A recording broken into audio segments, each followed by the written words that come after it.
Hey guys, welcome to the Hangout with Donna Gets Crafty. Let's go make something. Hello everybody. So today's challenge is put out by Heidi Sonboul DIY, and she is one of the most amazing YouTube crafters out there. I discovered her when I first started doing crafts for my home, and I am in love with every single thing that she has put out. She does farmhouse, she does shabby chic, she does trash to treasures and DIYs and all kinds of dupes, and I just love her. So I am so thankful to participate in this particular DIY challenge, and I hope you go over and check out all of her amazing videos, and also don't forget to check out the playlist below so that you can see all the other amazing crafters that are participating in today's amazing crafty challenge. So fall is here, and in my mind, if it is fall, it means it is time for pumpkin season. In this video, there's going to be a collection of pumpkins that I create using some sort of fabric in one way or another. So these adorable Dollar Tree pumpkins, they are like another hot commodity that Dollar Tree puts out every year. And I don't know if everybody is aware of this. I didn't know this until this year, that if you cut the top of these little pumpkins, lo and behold, they're hollow. All right, so that makes for a super easy way to make some customized pumpkins for your home decor. One of the best sources for you to get amazing fabric is to go to a thrift store in the children's department and look for beautiful dresses that are made out of velour or velvet, or even in the regular clothing section, just looking for textures and colors that are going to work for the season. And this happens to be a beautiful teal shirt. I wouldn't wear it as a shirt, but boy, it really makes a very lovely pumpkin. So all you have to do is take the shape. It doesn't even have to be cut. It just needs to fit inside of the pumpkin. As you see, I pulled it up along this around the sides of the pumpkin, tucked it all into the middle, no glue, hardly any cutting, easy peasy. And they really do make these really beautiful pumpkins. So I have these wooden stumps that you could pick up at the Dollar Tree as well. I didn't know which size I wanted to use.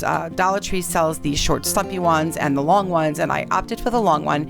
And I'm not using a lot of glue because I want to be able to use this material on another project, and the least amount of cutting and glue, it's going to keep it as a larger piece. And look at that, what a great pumpkin.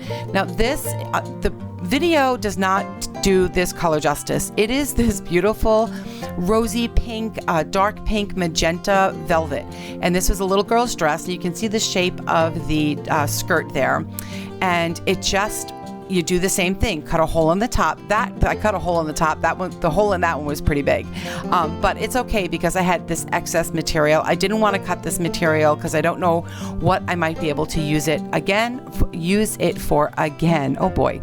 All right, so now I also had these really pretty flowers. These were on clearance at Walmart. The regular price of these was like $4 or $5. I don't know why. I got them for 60 cents. Very excited. I took the little leaf, and even though it's not a pumpkin leaf, I thought that little flower, that peony, is going to work great. That is my marker that I use to put the Dollar Tree finger savers so that you don't burn your finger with the glue gun. Oh my gosh, my fingers don't fit in them. So I use this marker, and it is amazing. It is one of the best tools. I use it 15 times a day.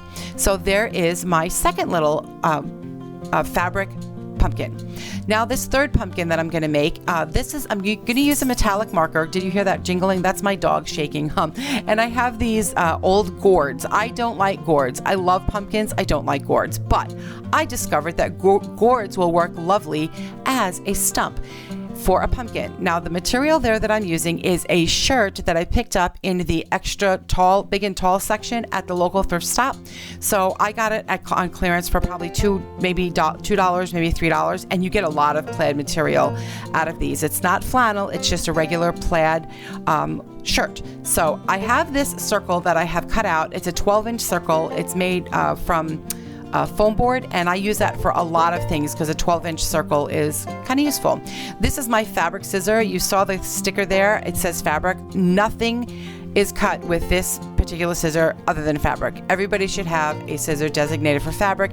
And if you see anybody using your designated fabric scissor for something else, you have permission to like really yell at them, and don't grab the scissor. That could be dangerous. But anyway, so here I am taking the metallic marker and going around maybe a ½ an inch inside, and then you're going to take a needle and thread.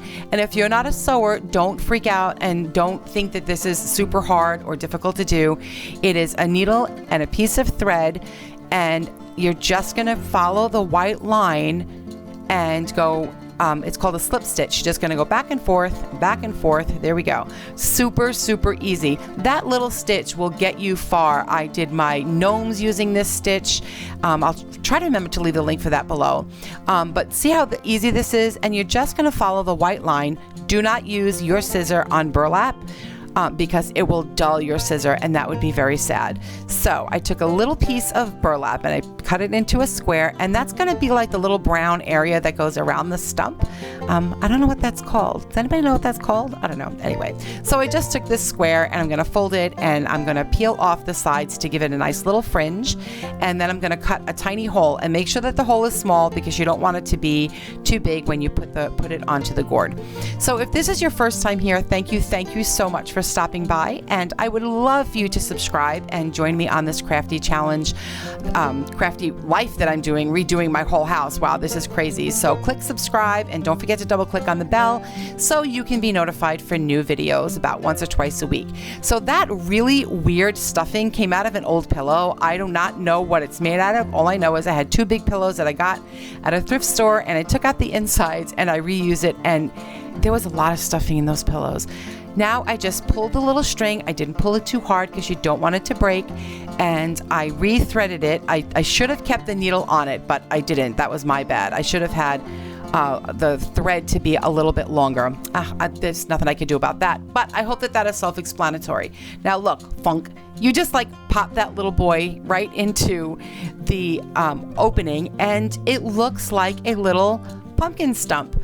And I took the little piece of burlap, a little bit. Oh, look, I have strings all over my glue gun.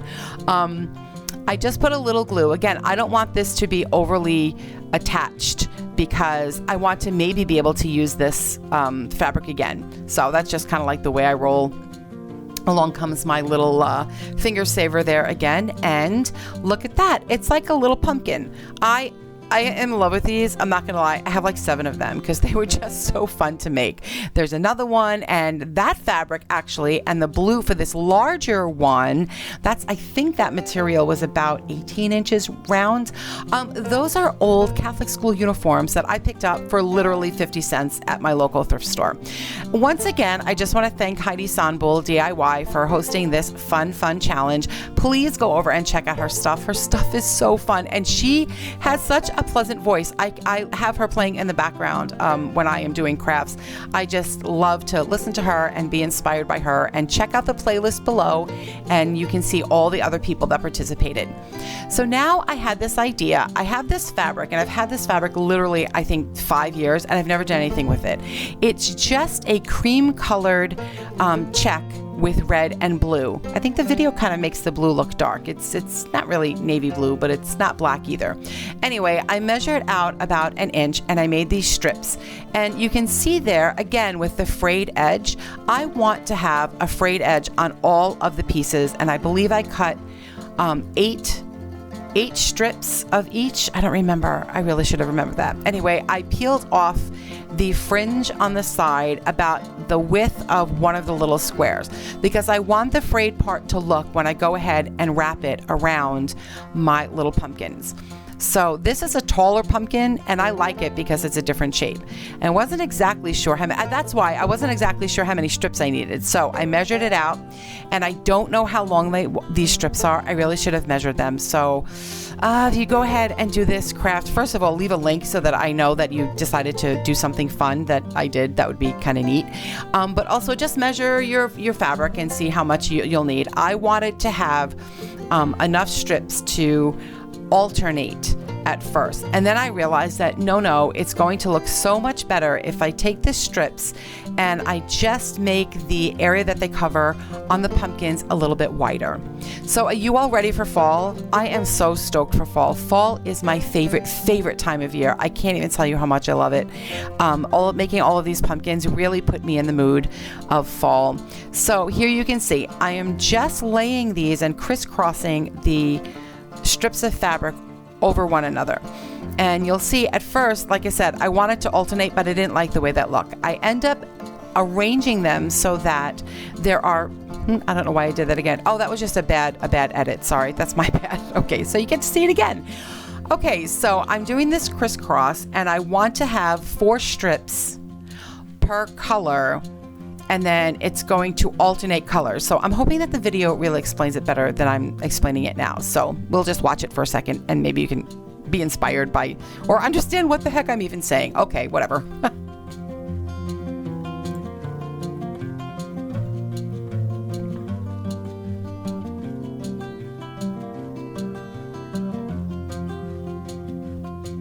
Okay, so when I cut the strips, I had these bits that were left over and they were kind of long. So as long as they went in through the center there, I was okay with using the smaller bits that I had there.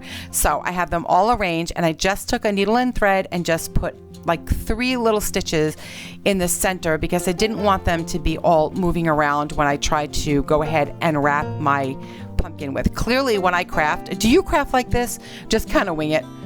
That's all I was doing. I was like, well, this looks like it's going to work. So, okay, we'll just try and see if it's going to work. All right. And so look at that.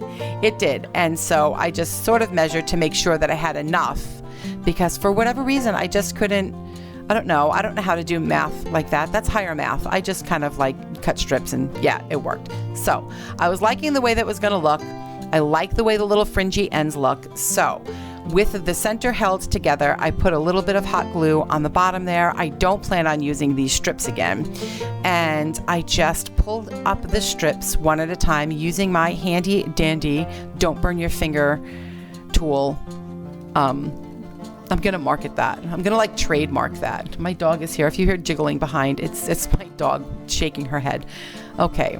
So here I just pulled them up, and when you're doing it, you will see how to lay them because they have their own kind of like way of just being pulled up in a neat way, but it still gave a really nice amount of the fringe to show. I was so loving the way this came out. I think I'm going to be making more of these because I really, really do like them. And I have so many of these pumpkins, man. You want to buy pumpkins for next season? You go right after the season to Walmart. I got these pumpkins literally for 12 cents. I think they were. It was nuts. I don't know why other people didn't buy them. I think maybe because I went in there and bought them all up. And there goes my last little strip going up there. And now I want to, I shook it up. All right. Now I need to find the little opening in there to where I pulled out the little, the stump. Put a little bit of glue in there and just poked that stump right back in the middle. And I liked the way the fringe looked again. I thought that it just needed to be trimmed a little bit. And there it is. I am so in love with this pumpkin. So there we have it. Here is my little collection of pumpkins. Okay, so it's not such a little collection and it's only getting bigger. These were such fun to make. I have them set up in my living room. I have not fully decorated for fall yet, but if you subscribe and click the bell, you'll be notified when I do post my take a tour of my fall decor with me. Do not forget, please, to check out Heidi's Sonboul DIY as well as the playlist for all the amazing videos that are participating in this week's challenge. Thanks again for stopping by. I appreciate a thumbs up and a comment, and you all have an amazing day.